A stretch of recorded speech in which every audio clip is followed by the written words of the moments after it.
দক্ষিণবঙ্গে শীতের আমেজ ধীরে ধীরে উত্তরে হাওয়া প্রবেশ করতে শুরু করেছে দক্ষিণবঙ্গের একাধিক জেলায়। তবে হালকা কুয়াশাচ্ছন্ন ভাব রয়েছে।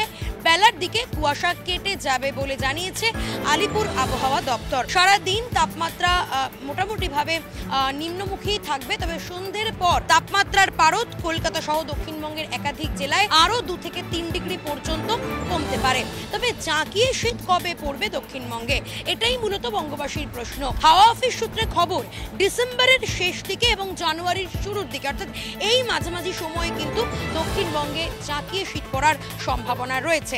কলকাতা সহ হাওড়া, হুগলি, নদিয়া, বীরভূম, মুর্শিদাবাদ বিভিন্ন জেলাতে কিন্তু আজকে পর থেকে সন্ধ্যের পর থেকে পারদ কিছুটা হলেও নামতে পারে। হালকা কুয়াশা ভাব রয়েছে, তবে বৃষ্টির সম্ভাবনা এখন কোনো জেলাতেই নেই, জানিয়ে দিয়েছে আলিপুর আবহাওয়া দপ্তর। ক্যামেরায় সোমনাথ পালের সঙ্গে লীনা ভট্টাচার্যের রিপোর্ট, রিপাবলিক বাংলা, কলকাতা।